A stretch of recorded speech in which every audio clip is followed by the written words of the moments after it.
Well, I don't know what the heck happened, but not that many of you are watching, so we'll just consider this part two. All right, let's hear this song.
Like Dee Dee's bass almost makes you fear whatever the hell is down in that damn basement.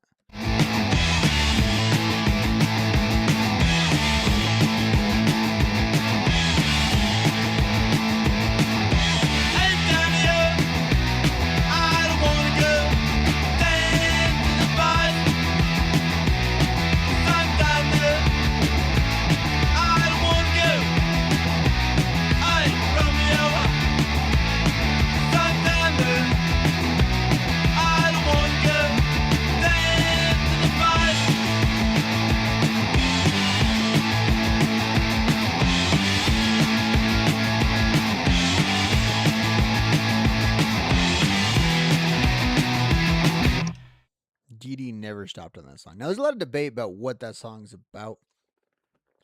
I think the band would say it's like horror movie influenced, but the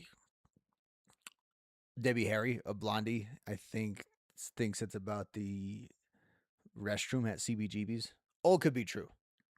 Maybe there's a horror movie about the restroom at CBGB's, and that's what it's based off of. The next song, I want to actually check out an early live version of the next song. Now, as you can see in the corner of the screen here, this is a very young looking Ramones. Very young. In fact, it was one of their first ever promo videos they put out in the late 70s. And this one was actually sent over to Japan. And they recorded this in Arturo Vega's living room. Now, Arturo Vega, he is the art director of the Ramones. Now, the art director of the Ramones is like one of the most important jobs in music history. Mentioned earlier the t-shirts. Well, Arturo's the one who designed their logo. He designed those t-shirts. He really had a say and a hand in the design elements of the Ramones, which were huge. And a big part of their promotion. He was just a big early believer in them. This next song, though, Loudmouth, I think to the untrained ear starts out like another Blitzkrieg bop, but it's actually just a much more punky song. And I love this version of it. Maybe we'll listen to the studio version in a second, but we'll listen to this version for right now. Ramones, and you're a loudmouth, baby. You better shut it up. 1, 2, 3, 4.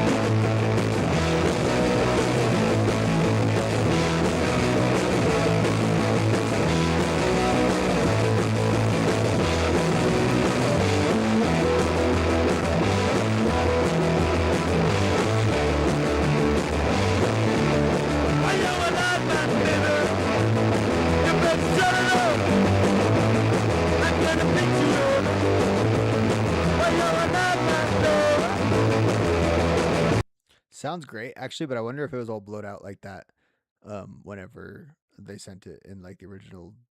I don't know. I don't know what kind of thing you would actually send that in the late 70s. I wouldn't say VHS, but that might even predate VHS.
So much cleaner than the other version we were just listening to, wasn't it?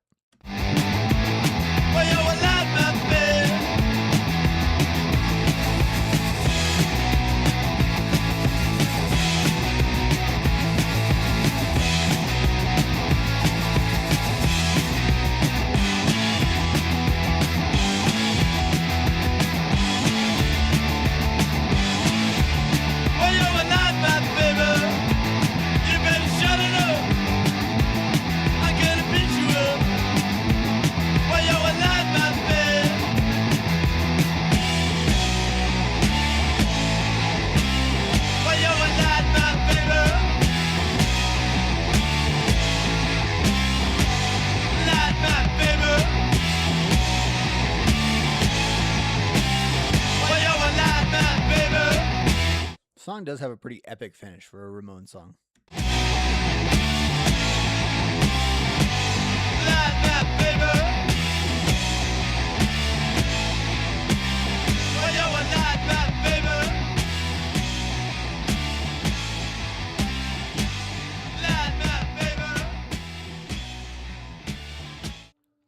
Before we get into this next song, Havana Affair, another song based off of movies and like a international crime drama or something like that.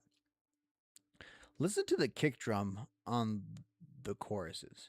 It sounds like there's a gun going off or a laser going off when he goes into these. I also love the pacing of this song. Loudmouth is a good pace song too. The pacing of Havana Affair.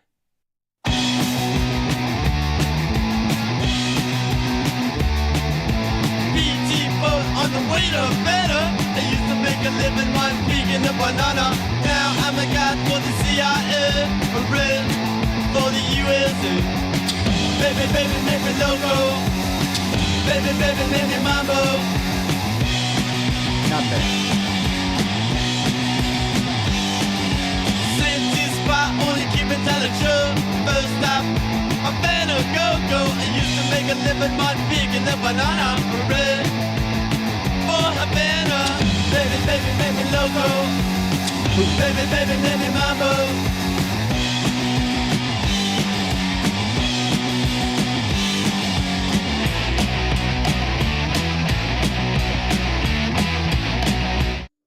albums, we get the yo, gabba, gabba, hey, and all that. This is kind of where that rhythm part starts. Also kind of sounds like we're a happy family, we're a happy family, we're a happy family. BT vote on the way to better. I used to make a living on vegan a banana. Now I'm a guy for the CIA, a red for the USA. Baby, baby, make me loco. Baby, baby, make me mambo.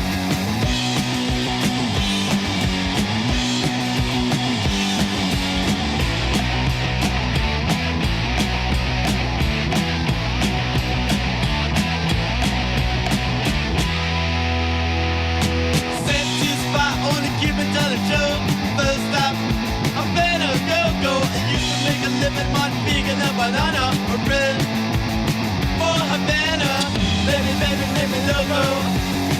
Baby, baby, make me mambo.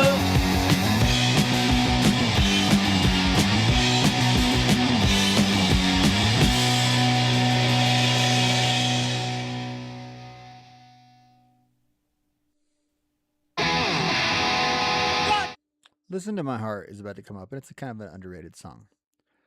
I don't think any songs on this album are too underrated because everyone knows them all. But Listen to My Heart is one of the more classic kind of love songs in terms of lyrically how it's structured and what he's saying, but it's still a Ramon song. Like there's still not much there lyrically. It still has those juvenile lyrics that everyone absolutely loves. But the girl could still be his, the way he puts it in there. And then listen to the end of the song with the little clapping chant part that I think is better than all that clap stomp stuff that came out like in the late 2010s. That stuff was terrible. Next time, I listen to my heart. Next time, well, I feel smart. Next time, I listen to my heart. Next time, well, I feel smart.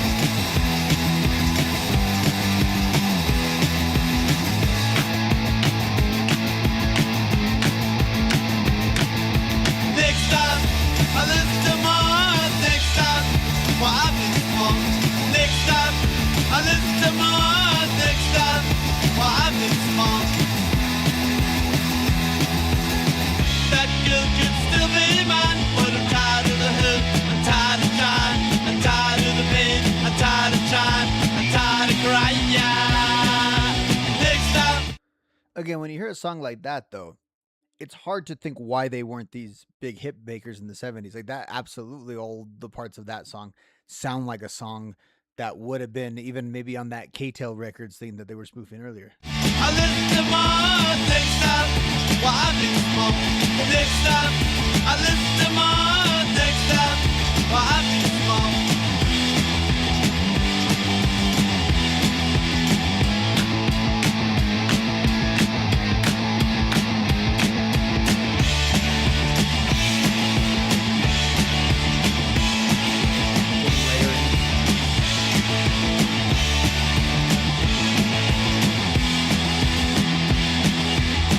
That girl could still be mine, but I'm tired of the hurt, I'm tired of trying, I'm tired of the pain, I'm tired of trying, I'm tired of crying.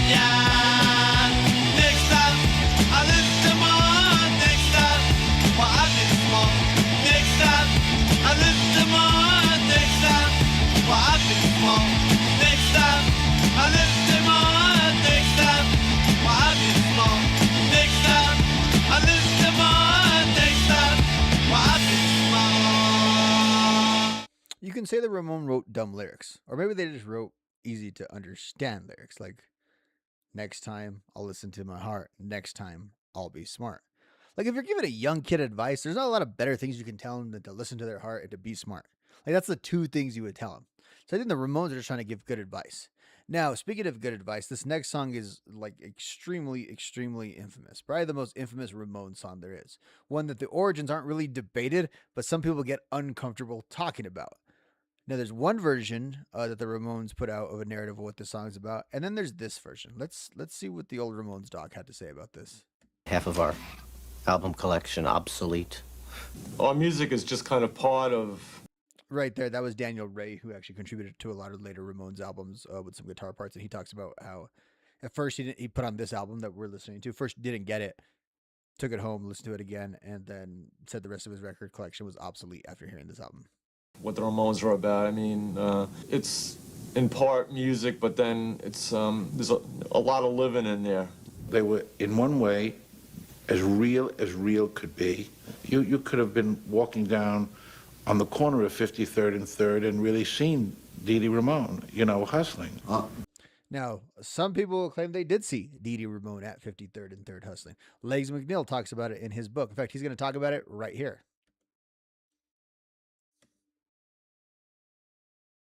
53rd and 3rd in New York City was a very famous chicken hawk corner where if you wanted to go pick up a boy prostitute, you would drive up to 53rd and 3rd, and they'd all be standing on the street. And Dee Dee wrote a song about turning tricks there. We'd like to wish Seymour Stein a very happy birthday, and we'd like to dedicate this set to him.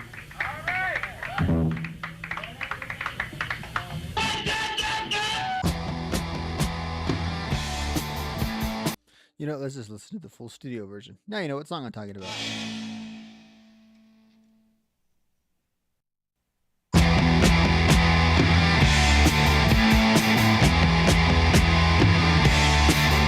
If you think it can win, come on, man. I was a green beret in Vietnam. I said no more of your fairy stories, 'cause I got my own forest. 53rd and 3rd, standing on the street. 53rd and 3rd, I'm trying to turn a trick. 53rd and 3rd, you're the one they never pick. Again, you go through this chorus, it sounds like a pleasant song. 53rd and 3rd. That might be one of their doo-wop-y ones. And then we go into the verses. And I love how the verses even has a different pace than most of the Ramones songs have.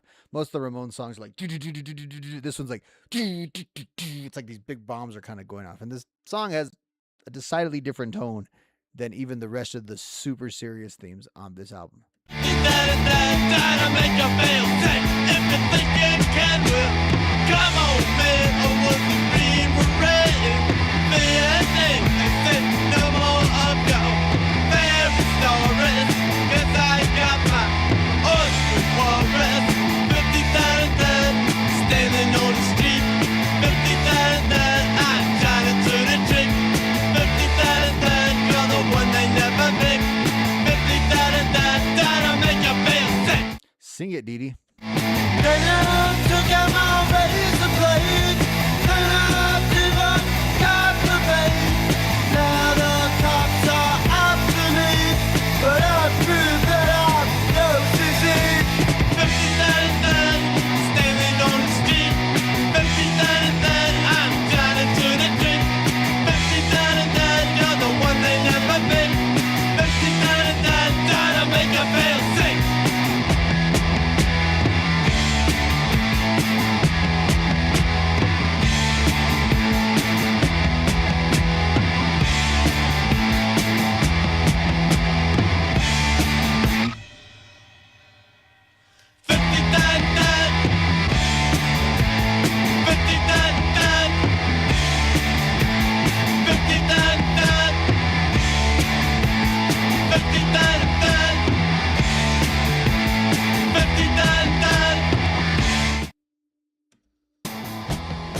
What happens in the song is he's lamenting that he's the one they never pick. And then when a guy finally does, Petey, what, 53rd and 3rd, what's the true story behind 53rd and 3rd? There's lots of rumors. I'd rather bypass that, These rumors, nobody's really giving me, a fair chance at, what is real and what is fantasy. And everybody always blows up the negative, and, people try to make me out like I was, some rough character. I was just a bass player in the Ramones, They should take a look at themselves, Wayne County. He was so annoyed with that question because he's been asked it a million times. And I think early on maybe would have benefited from that legend, and then right there didn't quite want to embrace it. We go from that song and that subject matter to a really pretty cover. Only the Ramones. Hey, baby, won't you take a chance? Say the trouble, let me have these days. Will it stand? I lay a stand. But see the twist was not the next day to day. Any outside that you want to see, will it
Well, that was their nice cover. And then they go into their last two songs.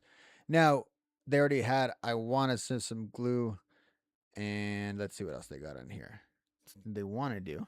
They He wants to be your boyfriend. Now he wants to sniff some glue. He doesn't want to go down to the basement. And now he doesn't want to walk around with you. And he's going to explain why. I love that rhythm part of the front. Doon, doon, doo, doo, doon, doo, doo, doo, doo. Everything just sounds like fast. It sounds like you're at like the fastest sock hop of all time. I don't wanna walk around with you. I don't wanna walk around with you. I don't wanna walk around with you. So why you wanna walk around with me? I don't wanna walk around with you. I don't wanna walk around with you.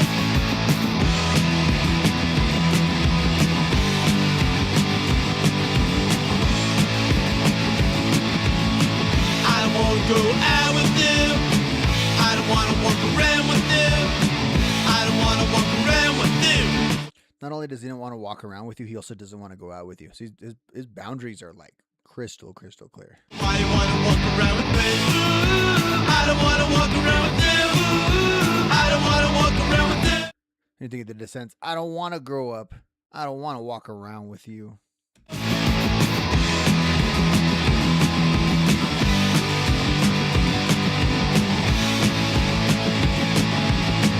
I don't wanna walk around with you. I don't wanna walk around with you. I don't wanna walk around with you. So why you wanna walk around with me? I don't wanna walk around with you. I don't wanna walk around with you. All right.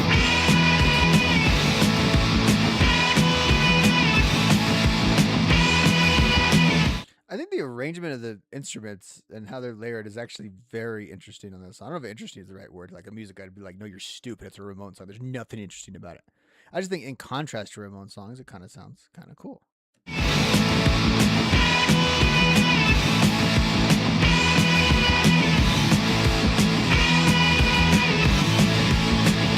don't wanna walk around with you.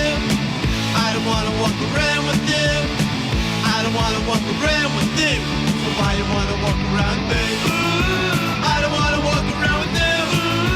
I don't wanna walk around with you. Now the next song is the final song, and with this the title like "Today Your Love, Tomorrow the World," you might think it's just this ultimate romantic song that would be non-controversial. In fact, it's one of the most controversial songs on the album. Lyrics of it had to be changed in order for everyone to agree to even put this thing out, and they got some criticism for it. As I said earlier, they have talked about it. These songs are based off of movies and stuff they've observed around them and weird teenage things and interests and all of that kind of stuff. You can have whatever your opinion you want of these guys, especially from a political perspective, and there are opinions to be had for sure. And they were not always quiet about their opinions, even though they tried to say that their music was non-political. With all that said, I report, you decide. Today your love, tomorrow the world. 1, 2, 3, 4.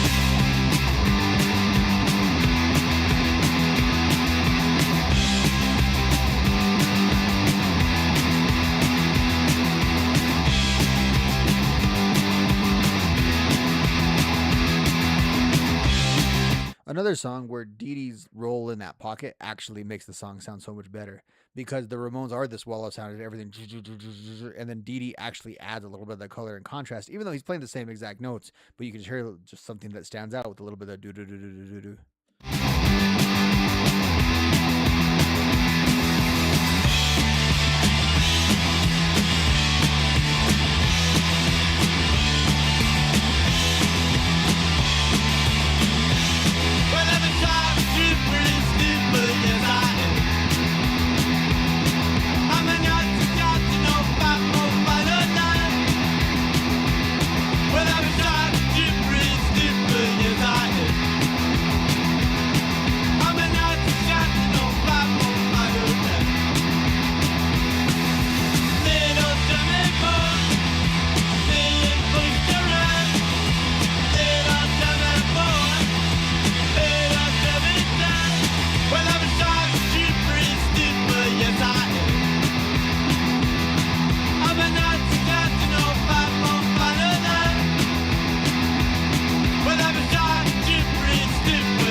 about to change it to a whole different song here in a second.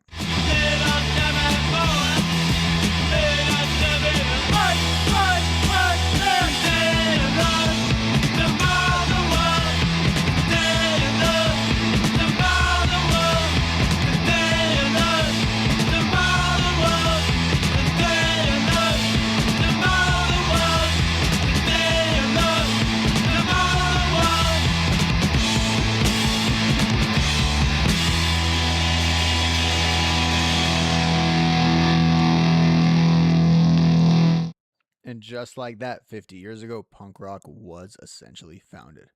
What did you think? Because here's the thing, there's a narrative out there, and it's probably true. The Ramones actually peaked on their first album, and they spent the rest of their career chasing that. I don't think that's true. I think the Ramones probably peaked on their third or fourth album, and they spent the rest of their career chasing that. I think Ramones fans always chased what the Ramones represented on this first album. With that said, the thumbnail to the previous video, the thumbnail to the video said an irrational standard. That's exactly what the Ramones sent. Nothing but downstrokes, hardly any solos, 14 songs that even the lovey-dovey ones are kind of in your face. The lyrics are in your face. Everything about them is in your face. There's stories about back in the day that journalists used to be afraid to hang out in the room with the Ramones by themselves because they legitimately thought they were like a street gang from New York, which is really funny because they were just misfits, yes, but like comic book and movie misfits. Maybe sniffing a little bit of glue or at least commenting on that. Not exactly street toughs, although, 53rd and 3rd is what it is. So I decided to close this out that instead of normally I like to go on all these views that are contemporary and all this, there's so many reviews of this album and there were at the time. That's what's funny about it. The Ramones didn't become stars, but it's not like because they were on some tiny label. It just didn't take. They had a full promotional push. And famously, the Ramones, especially this first album, was mostly very well reviewed. It just kind of didn't sell. So I decided I'd go back in, like I said, early 90s. This book is called The Ramones, an American Band. It was written by, and it's falling out. I've had this since I was literally in high school. There's a photo of my old high school yearbook of me reading this when I should have been doing schoolwork. A very nerdy but punk rock thing to be doing. Jim Bestman, in association with the Ramones. So you can consider this an official autobiography, and it's pretty silly, but it's got some really good insights into it, and it's a pretty good read on the Ramones. Now, there's tons of Ramones books. Marky's got a book, technically. Dee Dee's got a book. Johnny's got a book. Mickey Lay's got a book. Monty's got a book. Tommy's like the only one that doesn't have a book or a representation of a book. There's a Johnny book. I mean, everyone's got a freaking book. Everyone who's in the proximity of the Ramones has cashed in by writing a book. This is the Ramones themselves kind of cashing in when they were still a band, like as grunge was happening. This is the early 90s. And this is the Ramones as a legacy band. But let's see what they said about this album. But what's great about this is this aggregates a lot of the reviews. It's doing the work that I would do on a stream like this, but I'm just going to kind of close this out with like story time. Again, story time does not mean punk rock book club. When I get through this every morning, get a little bit further, we will have punk rock book club. We will discuss hardcore punk in the age of Reagan. For now, we're going to discuss the Ramones, an American band. Blah, blah, blah. The Ramones, an American band. And just to cite my source, page 52. And some of the dated references even in here are hilarious. Let me take a swig of water before I... Again, the pipes have held up pretty good. A little under the weather. I appreciate it for hanging with me. Hey, what's up, Gonzo? All right. Now might be a good time for old fans to slap Ramones on the old turntable. Okay, I've got it right over there. If it still works. Yeah, dude, why would turntables not be a thing? Otherwise, all the stuff and more Volume 1 CD will do just fine. No, it won't. I have nowhere to play that. Isn't that a funny piece of aging? The vinyl is still relevant. The CD is not. Bring back CDs. Now picture yourself somewhere in the bowels of America's ultimate theater, Radio City Music Hall, in a room where Toscani conducts the NBC Symphony Orchestra, where the Rockettes practice their high-kicking unison dance routines. Suddenly there's a jet engine roar of guitar noise, a bass line buzzing like 1,000 angry bumblebees, drumming which could power a militia, and above all distinctly Queen's Way by Liverpool Commander, barking out warped teen pop psycho melodramas. What a good way to describe punk rock. Warped teen pop psycho melodramas. That's a great piece of writing by whoever contributed that. But as riveting and unprecedented, but as riveting and unprecedented, blah, blah, blah, blah. But as riveting and unprecedented as the total sound of it all, you can't help but notice that it's absolutely right and everything's in its place. Less is more perfection. Like the best of 60s rock and roll, these songs run on their own internal logic. Everything, chord changes, cymbal crashes, melodic turns, is anticipated from which will immediately precedes it, because it's the way it's supposed to be. It can be no other way. As Joey says after the first verse, Judy is a punk, and his idol Peter Noon did the same in Herman's Hermit's hits, I'm Henry VIII. In the second verse, same as the first, which really says it all. Hey, shout out to you from all the way over there. That's cool. I've never read the Mickey Lay book. I would like to check that one out. That's one of the Ramones canon that I haven't read. That's one way of looking at it. The other, offered by one Pittsburgh critic, runs like this: I suspect that kids on Romper Room could come up with something better without much effort. The Ramones, he said, were trying so desperately to become America's worst rock band that it would be an oversight not to acknowledge such a moronic effort. Did they succeed at becoming the world's worst rock band? I don't think so. Quote, we really like people who hate us, answered Tommy in an interview. Good on you, Tommy. Nice and punk. Quote, good or bad, hate or love, we deliver entertainment, and people on both sides never leave disappointed. Boz Scaggs was at one of our San Francisco shows and said he didn't like us at all, but he stayed for both sets. Well, that was nice of him. The May 22nd issue of the record business trade paper, Cashbox, carried the review of the Blitzkrieg Bop. The Ramones is one of the first bands to break out of New York rock scene, and we read so much about their hard rock style, crude fashion, yet infectious energy. The tune is powerful, the band's street punk stance is all part of the music. From the album Ramones, this should get played on progressive FM outlets. Spoiler, it did not. Ramones sold 6,000 copies its first week. It entered the Billboard charts at number 198, just barely into that 200. Then went to 194 and then 181 the third week with a bullet, indicating substantial sales activity. But except for a few daring radio stations, mainly in New York and California, the album got no radio play. They were too real, too authentic, says Dennis McNamara, now a record company A&R man, but an early longtime champion of the Ramones. During the 10 years, the Long Island progressive modern rock station, WLIR FM.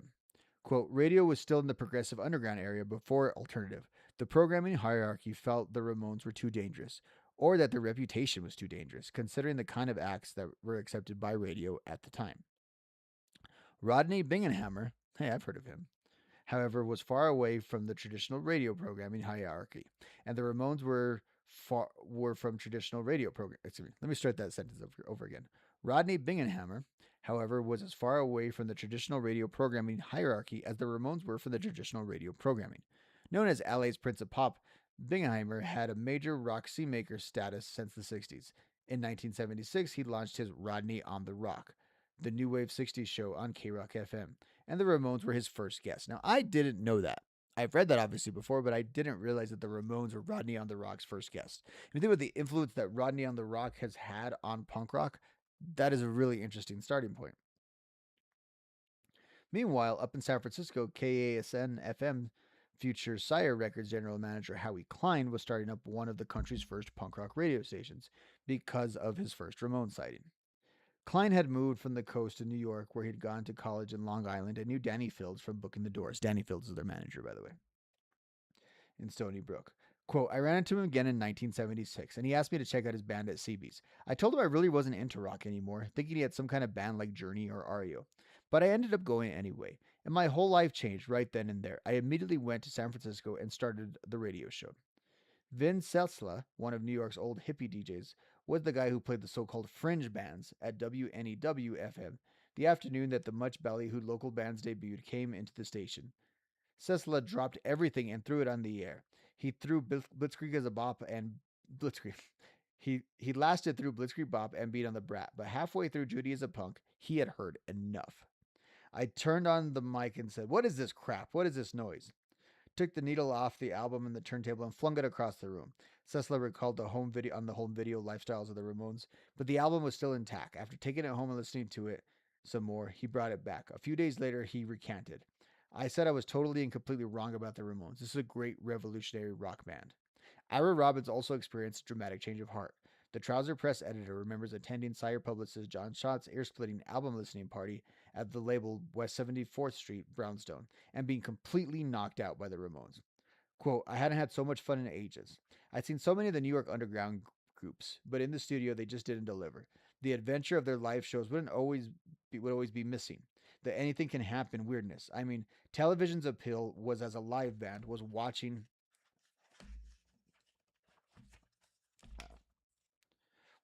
them collapse. Richard Hell fell over in the middle of the set.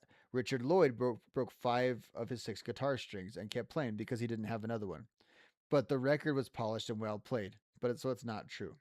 But the Ramones were the one group that got better for me on record. Their album made perfect sense, and it was the first New York record that was significantly better than their live show.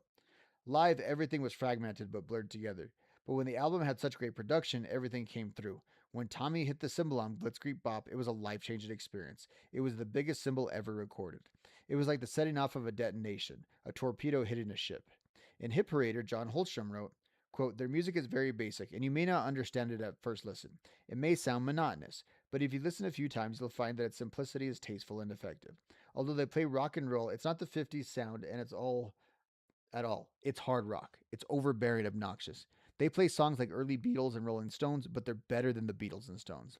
I guess they sound like the Ramones. Sire saw the growing Ramones press and exploited them from the outset. Promotional label copy noted along pulsating beats in their music which never falters and the power of an approaching artillery fire on the 14 album tracks, pointing to the unorthodox amount of press the Ramones received for a previously unsigned band. Specifically reviews in Rolling Stone, Cream, and The Village Voice, and the English music weeklies, NME and Melody Maker. Quote, the critics who have heard the album are already heralding it as one of the most important releases of 1976. With careful concentration in key markets, including New York, Boston, Cleveland, Detroit, and Memphis, the Ramones could equal or surpass the sales interest now garnered by Kiss, Aerosmith, and Black Sabbath. Holy shit, that prediction was wrong. I agree with it, but it was wrong. A full-page billboard ad for Blitzkrieg Bop, a full-page billboard ad for Blitzkrieg Bop borrowed a punk magazine photo layout, stringing together performance shots of the band with cartoon balloons and song lyrics.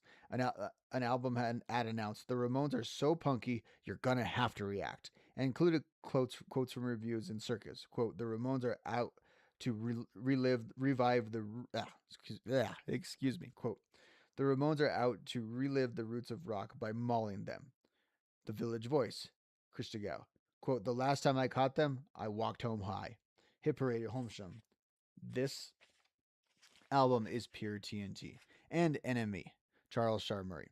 They're just bound to enchant you and anyone who fell in love with rock and roll for the right reasons. I agree. Let me take a swig of water and I'll get to the home stretch where you even get a negative review in. An ad in Billboard on June 19th ran quotes from the Aquarians' Greg Zeller. The Ramones are going to smash you to smithereens and slam you up against the wall, screaming, no more. Newsweek Wayne Robbins, quote, the Ramones are the best young rock and roll band in the known universe. The New York Times John Rockwell, quote, an abstraction of rock so pure that other associations get left behind. Cashbox is Phil DeMuro, occupying a musical slot somewhere between the dark netherworld between Herman's Hermits and ZZ Top. The Ramones are presently in the position to expose their brand of New York Bowery rock to a national audience. They would not.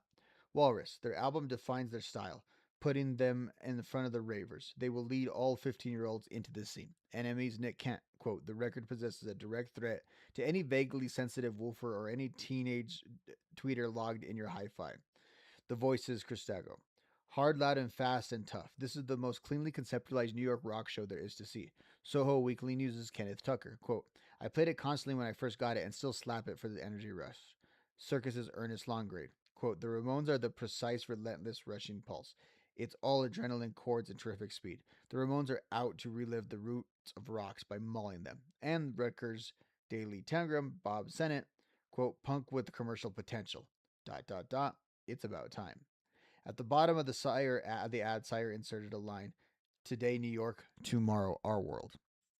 But would it play in Peoria? A letter to the editor of Circus congratulated writer Paul Nelson for making some readers waste money on the Ramones. Nelson, wondering if the Ramones would get to the mainstream acceptance that had evaded the Dolls, said the band, quote, represents a kind of idolized top 40 music. Not the real thing, but what top 40 music should sound like.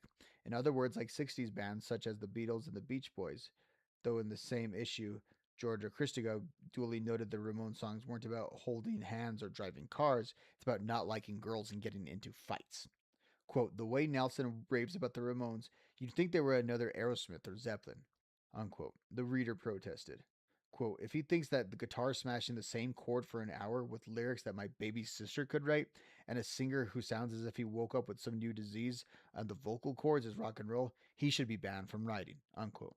Not everyone got it. And that's how that chapter ended on the first album of the Ramones. I mean, I can't really say more about it because my voice is shot, and also that was a lot of words. What do you think, though? 2 questions to close out. Should the Ramones have been bigger? Why weren't they bigger? Why was this not mainstream American rock in the 70s and 80s? And secondly, what standard did it set? Did it set the standard for punk? Did it set an irrational standard? Did it set a standard that didn't need to be met? Are they false idols? Sound off down below in the comment section. My voice is shot. Talk to you